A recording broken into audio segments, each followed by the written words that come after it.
today's a day to try to touch base with them and get plugged in or ask any questions that you might have. And also, we're going to have a little bit of a drawing afterwards, so I encourage everyone to stick around after Mike is done, and we'll have that drawing in. Okay?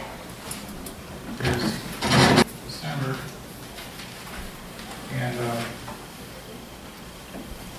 this is the 5th. We do these about one every 2 counties, and we switch off from year to year. So next year, we probably, I don't think this is a city where we do it every year. There's some cities where we do it every other year. Anyway, up on the table up front, there's a bunch of handouts and brochures and stuff. And one of them is this registration form for the National Weather Service. Let her copy some stuff off. If you have a chance to fill it out, it helps us because if you give us some information, if you fill this out and give us all your contact information, it makes it easier for us to get a hold of you if we have any questions about what you reported. Like if you reported a tornado or some such thing, we can get back to you and find out exactly what it was that you had. And you don't have to fill the whole thing out if you just want to fill out the name. As much as you want to fill out is fine. And then we really need a head count, so I think Kelly's going to help us with that, get a head count. And I know you registered with her, so at least we'll know how many are here. If you don't have time to fill this out, like during the break or whatever, and you want to fill it out online when you get home, these little pieces of paper are also up front on that table up there. And you can take this home and register it. And then when we're done, there's a certificate. If you need this to document the fact that you went through training, pick this up. We got plenty of those up front as well. If you don't fill out the names, just fill your name in, or you don't even have to fill your name in. Just any kind of documentation is needed by your superiors to show that you took the training, then go ahead and take one of these. Okay, that's pretty good. It's usually about half. It hasn't changed a great deal, but the person who puts this together, puts the slides together, usually shuffles it up a little bit, adds some new things. It's kind of been shortened up over the last 5 years. It's a little bit shorter every year, so it's not the 2 to 3 hour class that we may have taken years ago. It's more like an hour or 2 now. Anyway, my name is Mike Ruck, and welcome to the class. Storm spotting is a very difficult thing to do. You probably already know that if you've tried it. It's hard to do accurately, hard to do consistently. Every thunderstorm situation is different. Every storm season brings new learning experiences. So you will never really be perfect at it. It's not one of those things that you can do perfectly. And just because you take this class doesn't make you an expert. It doesn't make me an expert. Nobody's really an expert at it. So don't expect, if you haven't taken this before, don't expect to suddenly be a world-class authority on storm spotting. It's not quite what it used to be, but there's still a lot of information in here, and I hope you enjoy it. And ask questions. If you have any, just raise your hand or shout out whatever you need to do to get my attention. I mentioned already about the sign-up form. If you can sign up with us, either with a sheet of paper or online. The online form has your name, email address, phone number, street address. If you do fill that out, you will get you'll be on our emailing list. We have what we call a spin message, and basically we send one of those out when we're expecting a severe weather outbreak or any kind of a major storm, so you get a little heads up on that. And also whenever we have any kind of event you'd be interested in, for example, the Tri-State Tornado Commemoration Ceremony there at John A. Logan that we had on Wednesday, I think we sent one out about that. If you give us your email address, we'll automatically be on that spin list. Okay, if you're not familiar with the National Weather Service, we're a federal agency that covers the whole 50 states and its territories, including Guam and Puerto Rico, pretty much any U.S. territory. There are about 110 offices or so around the country. The Paducah office covers parts of 4 states. More specifically, we have 58 counties that we cover, from Evansville, Indiana, down to about Poplar Bluff, Missouri, and most of southern Illinois, basically along the south of I-64. We cover that area as well. So Marion is pretty close to the center of our area and gets good radar coverage from the Paducah radar. Skywarn program's been around a long time, since the 1960s.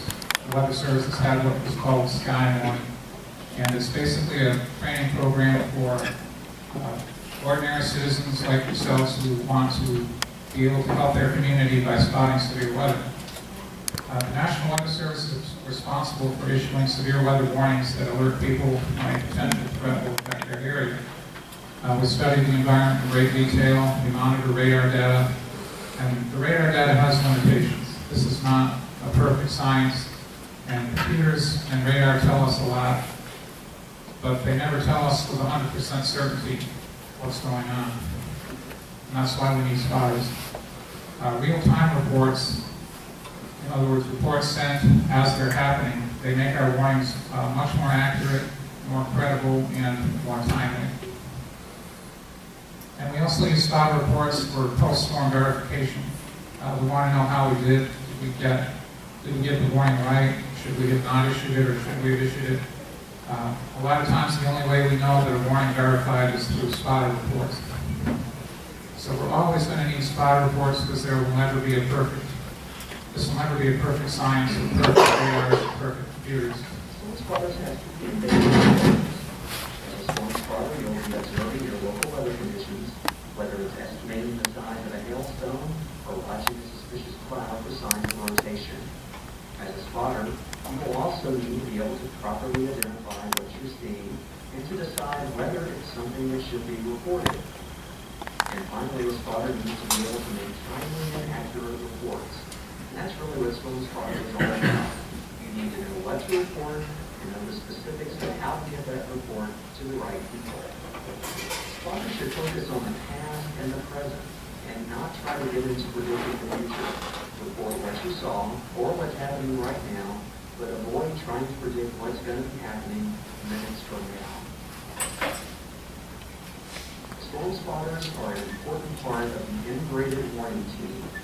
This is the team made up of the National Weather Service, emergency management and public safety officials, and the media, who are responsible for getting critical information out to help people protect themselves from dangerous weather. Real-time weather observations from storm spotters help make this system work by giving emergency managers and local officials information to help them make local warning decisions, by providing the media with ground truth about what's actually occurring, and by giving the National Weather Service details about the local weather that can help forecasters make critical warning decisions. So the Weather Service is basically a part of a team that helps get warnings out. The media, broadcast media, obviously is important for getting the warnings out, and the emergency management community, which includes pretty much everyone in here in a way, is very important, because without the information coming in, we can't do a good job either. We need people to help us get information, and we need people to help us get the information out. Now this slide was added because we had been noticing that a lot of people were reporting severe weather that wasn't getting to us, and that's because a lot of times there's a middleman that relays the information. So if your organization, whatever it might be, whether it's an amateur radio group, TV station, whatever, if you solicit reports, it is the responsibility of your organization to get those reports to the National Weather Service promptly, like seconds. That should be really your first thought. If you cannot ensure immediate relay to the Weather Service, either via our spotter hotline or our chat, then we ask that the spotter contact us directly. And if it's a very critical situation like a tornado or something, you should kind of think of it the way you would think of a emergency such as a robbery or a fire or something, you wouldn't wait around. You'd report it very promptly. So anyway, the Weather Services were the only entity responsible for issuing warnings and capable of reaching 100% of those in harm's way. A variety of ways now. We've got, with this high technology age we live in, we've got all different methods. We've got social media now, Facebook, Twitter, of course TV stations have always been around. We've got telephone call down lists, like the code red system, cell phone alerts. There's just a whole bunch of ways that the information can get out from the Weather Service. But if the information doesn't reach us, then it's not going to reach 100% of the people. So we ask that you promptly relay your reports or have them relayed to the Weather Service if you can. So we want to hear from you. When you see severe weather of any kind, one of your first thoughts should be to report it. And conceivably, your report could make a difference between life and death. Even in just a few seconds or minutes could be detrimental to the process. And don't assume we know what's going on. There may be a tornado warning, but just because we put out a tornado warning doesn't mean we know there's a tornado. A lot of our tornado warnings, we only have about a 50-50 confidence that there's actually a tornado. So we need reports, because if we're issuing tornado warnings and we're not hearing of any tornadoes, we may stop issuing the tornado warnings, thinking that we're not on the right track here. So having ground truth reports makes our warnings more believable as well. If the public hears a tornado and it's based on radar, they're less likely to take it seriously than if someone actually reported a tornado on the ground. Spotters make safe lives. This is about 3 years ago in Michigan. A spotter reported a tornado as it was forming and relayed it over hand radio. He was the first one to report this tornado after the warning was issued about 20 minutes earlier. So the sirens were sounded and the warnings were updated. And as the spotter said, the adrenaline was up, the commitment was there. I was a part of it. Anyway, he's feeling very into it. He's definitely part of a very important process. And that's, if you're in a situation like that, you are very important. And most of the time, spotting is not this glamorous and exciting. I don't know how many times any of us have seen a tornado, but it's pretty rare. But if you're in the right time, in the right place, you can be a very key part of the warning process. So in this case, amateur radio operators, they help to save lives by confirming the existence of a tornado. That reinforce the gravity and the importance of the situation in the eyes of the public. And that's from the Emergency Management Director of Washtenaw County, Michigan, in the Detroit metro area. So what actually happened there? They had an EF3 tornado, which EF3 tornadoes do extensive damage to buildings. And in this case, there were about 380 homes damaged, but there was not one injury, much less a fatality. So this was a very effective warning. People obviously took the right actions. Nobody was hurt. So without spotters, it's likely the government officials and the Weather Service would not have known about the touchdown until the first 911 call. And by then, some of the safety measures taken, including the second warning, may have been too late. Now, how do you make your report? Our office has a 1-800 hotline, which is for reporting severe weather. It's 1-800-533-7189. And there is an index card up front on that table that has the number on it. And it's not a business card, but it's basically an index card for helping you spot severe weather. It has a little diagram of a supercell thunderstorm. It will help you remember what I teach here today. And then a second way, you can report online. We have an online report form, which I'll show you here in just a second. We have Twitter and Facebook, and we also have an amateur radio desk. However, the amateur radio desk is usually not manned unless it's a very high-end severe weather event. So once again, here's our spotter hotline. Again, if you can't write it down or whatever, or program it in your cell phone, there's some index cards on the front table. Just follow us with an information. When you make a report, please try to be specific. For one thing, if you can tell us that you're a spotter, that helps a lot. Because if you don't mention that, we take reports from the general public a little more, with less credibility than we would from spotter, because the spotter has training, so we trust the spotter reports more than we would a report from Joe Schmo. And then what you saw, and try to be specific again. If it's hail you saw, we need to know what size. And if you can be specific about the size, just say large hail, that doesn't really mean anything. If you say quarter size hail, that means a lot, because a quarter is 1 inch in diameter. And then where you saw it. And when you say where you saw it, again, try to be specific, but not overly specific. If you give us just your street name and number, obviously we won't know what that is, because we've got 58 counties that we're covering. So try to give a somewhat well-known city and say what distance and direction you are from that city. And if you're reporting any kind of tornadic activity like falling cloud or tornado, try and remember that the feature is not where you're at. You're seeing it from a distance, hopefully. So, Mike, yes. direction on that side, maybe you can section 199. Oh, okay. Yeah, the spotter ID number is AH spotter, is for train spotters only. That should be the one that you use. There's also one for the general public, NWSPAH, and then there's one for the Evansville media market called hashtag Tri-State Weather. That's more for southeast Illinois around the Wabash River and areas east of there. And when we're monitoring Twitter and Facebook, we have a platform called Hootsuite.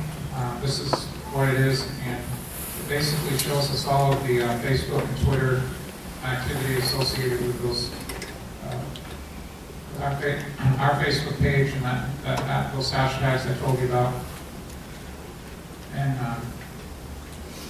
you can use those as well to monitor what's coming out of our office. And depending on the situation, we may have a lot on Facebook. Normally, we only post something on Facebook twice a day. We use method of communication at our office. However, in a high-end severe weather event, if we're expecting tornadoes or such, we normally have a volunteer come in and staff the ham radio desk. Some of the repeaters that we monitor in our area are listed up there. The primary one would be the one in Paducah, 14706. And it does have Echolink on it, so if you are familiar with Echolink, no matter where you are in our 58 county area, you can access that repeater. Now, what do you report? Pretty much anything that could be a hazard, anything that could cause damage, injuries, things like, obviously, anything that's rotating, like funnel clouds, tornadoes, small clouds. Any size hail, we like to hear about that. Flash flooding, any kind of flooding, wind speeds, anything that could cause damage. Over 40 miles an hour is the threshold where we start getting small branches down and debris on roadways, things like that. Rainfall amounts, meaning heavy rainfall amounts. If you've had more than an inch or two in a day, we need to know about that. And then any kind of injuries, fatalities, damage. Odds are pretty good we will hear about that before you tell us if it's that major. I mean, if there's fatalities, we usually hear about it as soon as it happens, but not always. And then even the focus of this class is on thunderstorms and tornadoes, but we're also interested in stuff like winter weather. When you start getting slippery road conditions, we like to hear about that as well. The precip type, when you have a changeover in precipitation type, and also dense fog. Like this morning, there was some patch of dense fog on my way here. Important hail, marble size is vague because marbles come in different sizes, anywhere from smaller than a dime to almost a quarter. So marble size is not a helpful report. If you can use a coin, that is probably one of the most common ways. If the hail, well, the best way is to measure the hailstone with a ruler. That's a little tricky sometimes if you don't want to go up and obviously wait until it's over and then measure the size of it. That's the best way. Put something in the freezer and then measure it. But sometimes hail comes in different shapes, which complicate, weather's never easy, it's never simple and clear cut, so sometimes we get these odd-shaped hailstones, and that makes it difficult to measure, so just do the best we can. Now, there may not be any damage other than tree damage, and so we use trees a lot to estimate wind speed. And these excerpts up here are taken from the Fujita scale. You've probably heard of that. That's the scale that we've been using for decades to determine tornado intensities. It's been modified. It's now called the Enhanced Fujita scale. And it gets very specific about the types of trees that were damaged and the types of limbs and branches. Typically, any significant tree damage, the winds were at least 60 miles per hour. If you have a lot of snap or uprooted trees, probably over 80. Definitely over 80. Now, post-event stuff you want to send us, you can send it to that email address, pah.ops@noaa.gov. Now, that's not something we monitor continuously, so don't send urgent reports that way. But if the next day you think, no, they might be interested in this flooding video, go ahead and send it to that email address, and we will definitely look at it, if nothing else. And you can also, I guess, text message to an email address. It's right next to Metropolis. Here is the one of the first warnings that was issued for that event. And all of our warnings now are in the shape of a polygon. The only way you can see that is if you have internet access, or on television. Otherwise, if you're just listening to the radio, you'll have to hear the text version of the warning, which is on the left side of the screen. But in any case, this particular warning, here's the supercell thunderstorm that caused the tornado. It's moving into the warning box. It was right here. Of course, Ohio River's here. And anyway, the storm tracked right along the center part of the box. The report's right there. And the text part of the warning did include information from some of our trained weather spotters. Like it says in yellow up there, weather spotters reported a funnel cloud. That definitely gave credibility to the warning, and people in the path of the storm knew that it wasn't totally based on radar. Weather spotters had actually seen a tornadic type of phenomenon. So that's an example of how weather spotters contributed to the warning process on that day. And here's our weather statement that was issued after we got the report from trained spotter about the tornado in Valley County. It says right there, source weather spotters confirmed the tornado. So that undoubtedly got the attention of some people, and they probably took shelter. Well, they took shelter because of the actual confirmation. Sometimes people may not take shelter if it's only radar indicated, but in this case, the weather spotters have confirmed. And in this case, we're also posting these reports in real time on our Facebook and Twitter feeds. That's not something we do every time, but on this particular day, we're doing that. And the tornado hit report this after 2 o'clock, and 3 people were killed in that tornado. Now here's a map of the damage path of the tornado. It started west of Paducah along the American Valley County line about 205, and then it tracked east, and our office is right about in there, so it only passed a few miles north of our office. This particular tornado was wrapped in rain, so it was very hard to see, but at least one of our forecasters could see out the front door of the office, could see it a little bit. And it was only about an EF1 in this area. But as you cross the Ohio River right near the I-24 bridge, past the south of the I-24 bridge over the bottlenecks there. A little bit about climatology of tornadoes. You probably may or may not know tornadoes are most frequent during the late afternoon and evening hours. That's the time of day when the atmosphere is the most unstable. Usually we have a very typical spring or summer day. We usually have our highest instability during the daytime hours. As we cool off at night, it gets more stable, and we typically have less tornado activity. But in the fall, and when we have a strong storm system, sometimes the strong south winds will make the atmosphere unstable even at night. So sometimes we have some pretty strong tornadoes late at night, especially in the fall and winter. That's when we typically get our stronger nighttime tornadoes. By mountain. And these numbers are just for our 50-year area. Between 1995, which is when our office opened, and 2004. There's different types of thunderstorms ranging from single cell to supercell. The supercell is primarily what we talk about in this class. That's the kind of storm that produces most of our strong or violent tornadoes. We can have weak, short-lived tornadoes from multi-cells. They're very hard to spot, and they're typically very difficult to. They're so small and short-lived. They're tough to. It's tough to do anything with, basically. Single-cell thunderstorms are typically not severe, but they can be what we call pulse severe, which means they pulse up to severe levels for maybe 10 or 15 minutes. Those are the kinds of storms, the pop-up storm we get on a hot July afternoon.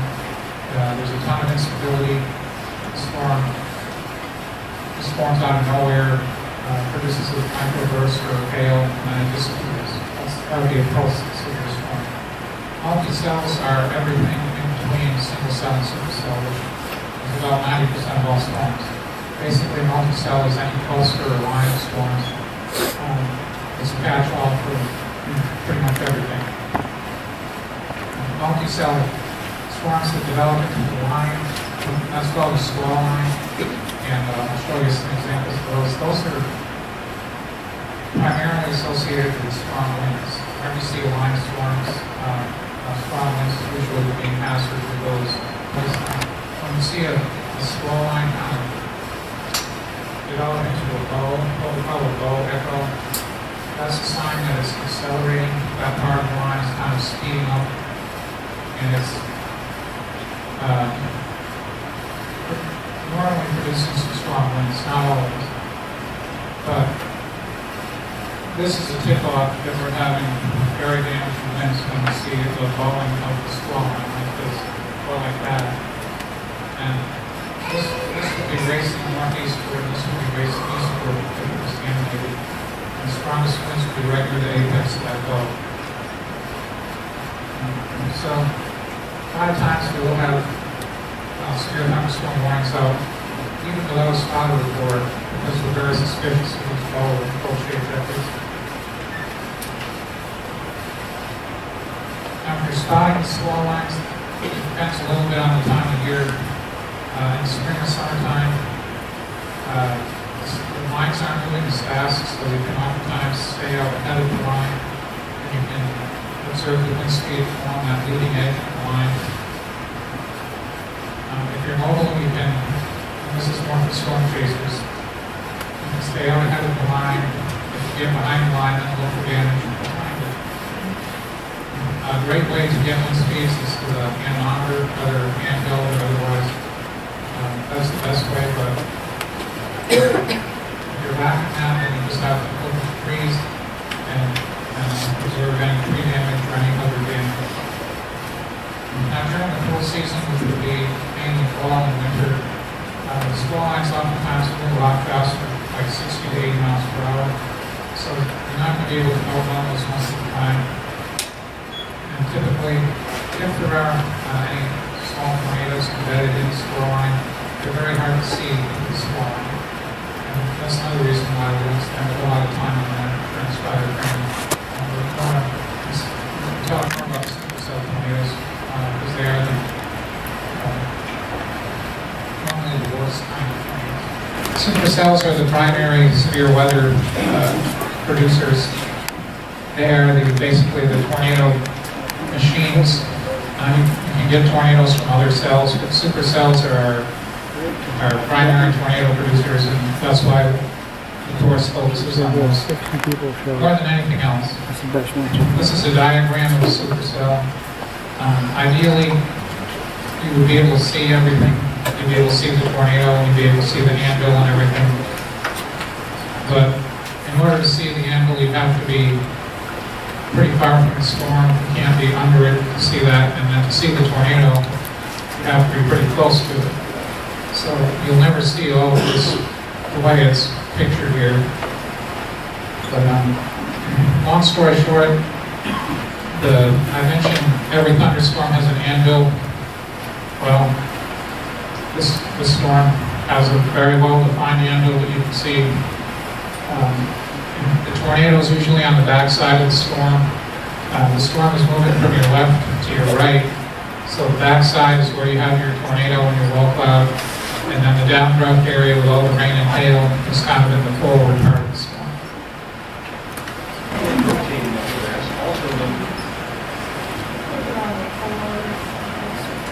Backpack on the table, your backpack.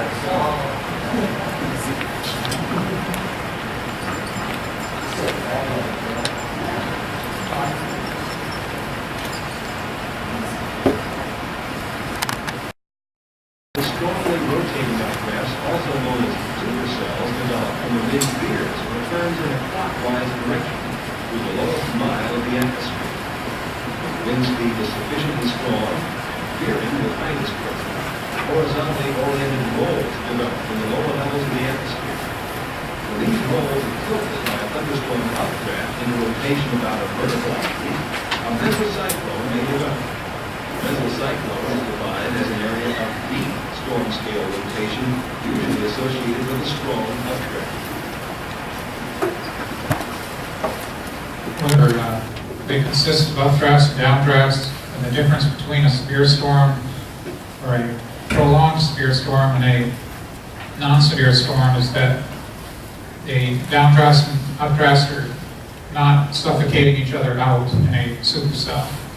You can kind of think of a supercell as a two-part engine where you have the warm, moist air being kind of sucked up into the storm, and then you have a downdraft consisting of the cool, moist air that's being, the moist air, the cool air is heavier, so it tends to sink. So the updraft tower is the part of the storm where you have your big cumulus cloud. It's warm, moist air rising up into the storm. It's kind of like the fuel for the storm. That's your unstable air that the storm needs to survive. And then underneath the updraft is where you have your rotating wall clouds. If you had any rotation, that's where it would be. And usually the updraft is above a rain-free base because the updraft is holding up the rain and the hail, so you don't have precipitation under it. So your rain-free updraft would be right there, and then the downdraft is where the rain and hail is right here. And then, as I mentioned, the downdraft is basically the exhaust manifold where your rain, hail, cooler air, and even maybe some downbursts are occurring, and sometimes a little shelf cloud precedes it. We talked about shelf clouds with squall lines, but supercells can also have a shelf cloud. Earlier was asking me what happens when you see a cumulus cloud go up over that anvil. That's called an overshooting top. So if you ever see the top of the cloud going up above the anvil, that's an overshooting top, and that means there's very strong updrafts in it, and it's probably severe, but not necessarily. But at the very least, there's a whole lot of heavy rain in it, and probably some hail. Very, very strong thunderstorm. And if you notice, the edges of the cumulus cloud are really crisp, like a cauliflower type. That's also a sign of a strong updraft, and the edges of it are really well-defined and crisp, like the picture on the right. But if you just have clouds moving in different directions, with no circular motion, that's just shear. Here's a couple pictures of wall clouds. The one on the left is like a flying saucer type Because there's no wall cloud, no matter what, you will have rotation if you have a tornado. So rotation is definitely the main thing to look for when you have a suspected tornado. Again, there's a time lapse, so rotation is a lot more visible. It's not quite so obvious in slow motion.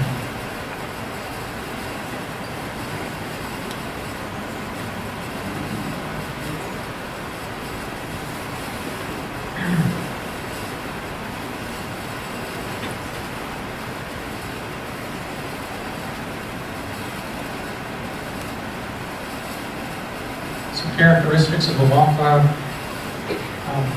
Because the wall cloud is part of a supercell, and because supercells are persistent, wall cloud just doesn't come and go. It'll last at least 10 to 20 minutes, and that's usually the length of time that it will be within your sight, unless you're chasing it. Any more than 10 to 20 minutes, and it's probably going to go past your view, unless you're following it. It'll have persistent rotation. Again, persistence is the key. It's something that lasts for the duration of the time that you can see it. And rotation is usually visible and swift. And then surface inflow, because the storm is sucking up air into it, usually you'll have a pretty strong wind blowing into the updraft. If you're facing the wall cloud, the wind would be at your back, blowing at 20 to 30 miles per hour toward the wall cloud. And then another common feature with wall clouds is upward and downward motion. You'll see cloud fragments going out, being sucked up into the wall cloud, and you'll also see downward cloud motion a lot of times. All four of these don't have to be present, but you'll normally see at least two of them. Persistence you have to have.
Rotating wall cloud again with, of course, time lapse, so it's very dramatic.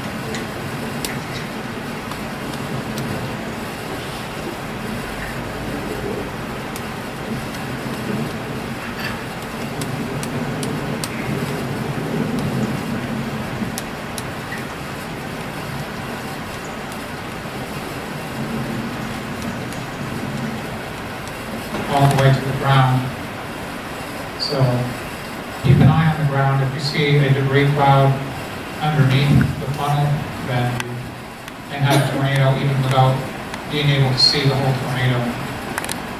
These three pictures, there's definitely debris on the ground beneath the funnel, so these are tornadoes even though you can only see part of the funnel. This is like an idealized radar image of a supercell. The downdraft area is kind of the front side. The storm's moving northeast, so your downdraft is kind of out ahead of the updraft. Here's your rain-free base and your updraft. And sometimes the downdraft air will rotate around the updraft, so you can actually get a rain-wrapped tornado. If that rotation is strong enough, it will wrap the cooler air completely around the tornado. But a lot of times on radar, there'll be this comma-shaped appearance. Sometimes we call this a hook echo, and this would be your like a classic supercell, like what you get with a strong tornado. And this clear slot in here, this is a spotter. Ideally, would be located somewhere down in here so that he can see the rain-free updraft if he's to the southeast, but the storm's moving northeast, so he's not, or he or she is not in the path of the tornadic circulation. So, in order to do all this, you have to know where you are in reference to the updraft and downdraft. In other words, if you're a spotter here, you need to know what you're looking at and whether or not you're in the right place. And you have to know which direction the storm is moving, which, if you have access to radar on the internet, you can tell that quickly. And that way you can be in the right position. And then you want to be positioned so the storm is moving from your left to your right.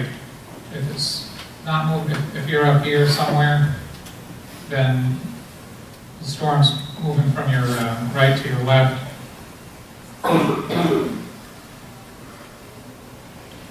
So here's the radar image on the left of the supercell, and you can kind of see that hook, that comma-shaped appearance. Here's the comma head, and here's the tail of it.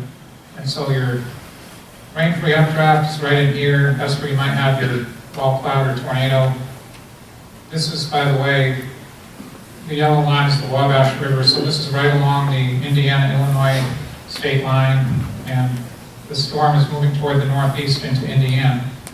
If you were a spotter in the blue house, most likely you'd be seeing something like this. Of course, this is not the actual picture. This is probably somewhere in Utah, but anyway, you'd be seeing nothing but dark skies. And then if you're in the yellow house looking toward the northwest, you're probably able to see any kind of tornadic activity. These four pictures are these funnel clouds or tornadoes, and the big hint here is they are not rotating.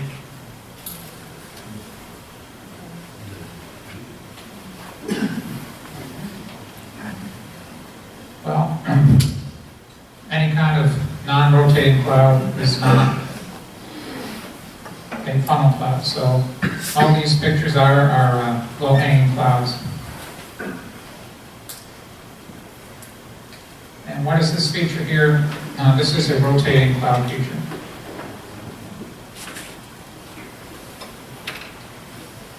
Well, that's the wall cloud, and it's in the right location. It's on the rain-free updraft. It's in the rain-free updraft area. Here's your downdraft. And this particular wall cloud did develop into a very intense tornado about 15 minutes later. What is this feature? This is a shelf cloud. It's the leading edge of the cooler air kind of rushing out from the storm. It's associated with the downdraft area. And it's the first part of the storm. Is the storm, usually it's a line of storms that produces this kind of a long shelf cloud. And that's the first thing you'll see as the line of storms comes toward you.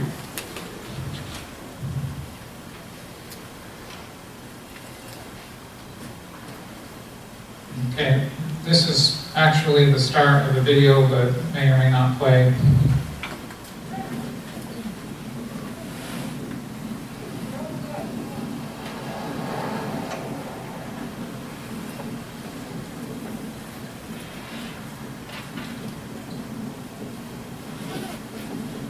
Jump in the car.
What we're hoping is this going to turn off and work, but I don't know if you're ready to jump in my car. She needs to get a minute back. Okay. It's huge, it's huge.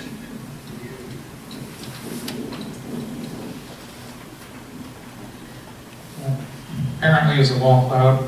The beginning of it, it was hard to tell if, because the trees were in the way, it was hard to tell if it was touching the ground or not, but it appeared not to be. This is a little bit tricky because it's a still picture, but this is rotating. This is a mammoth tornado, the one that hit Joplin, Missouri, EF5, that hit Joplin in 2011, I think it was, that killed about 200 people, I think. Anyway, one of the worst tornadoes in American history, and this is called a wedge tornado because it's like a big, huge black wedge. This would be probably what the tri-state tornado of 1925 looked like, big, massive tornado.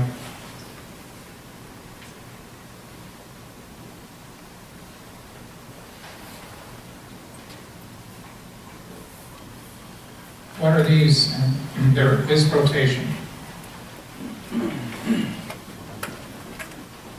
These are funnel clouds.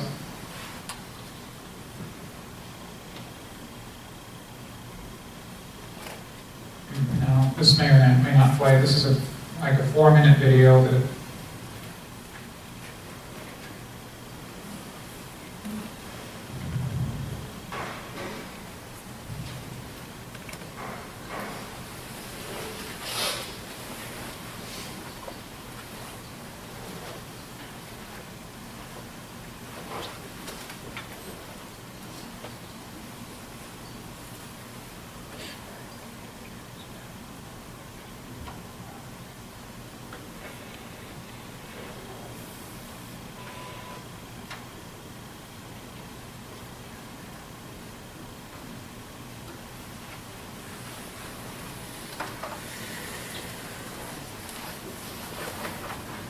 things to raffle off here. We're going to start. Did everyone get a ticket?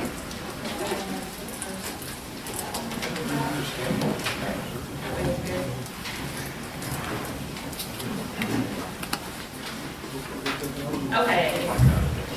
572073 is going to go for a t-shirt from courtesy of Williamson County Fire Protection District.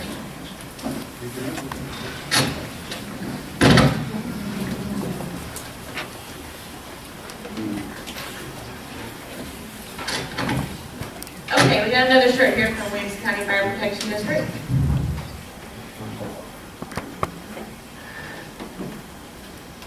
$572055.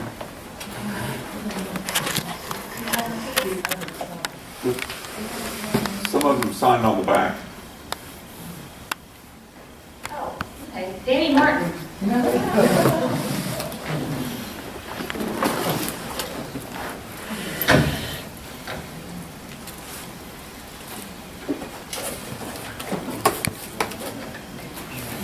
We have a NOAA all hazard weather radio, courtesy of Storm, rare weather alert.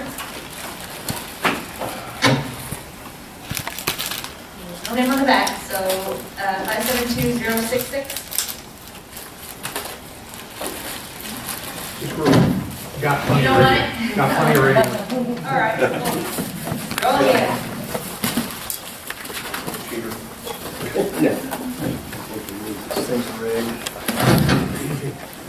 Only if he gets it the second time. You could give it to me.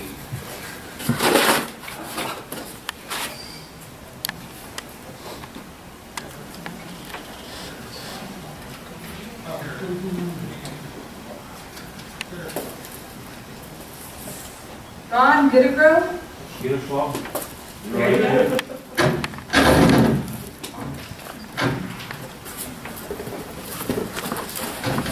Okay. Last thing here is courtesy of Pike County Health Department. Emergency bag, emergency kit. Is that what it is? Red Cross. Sam. Is it Baumgart? Oh. All right, that's what we have today. We appreciate everybody coming out.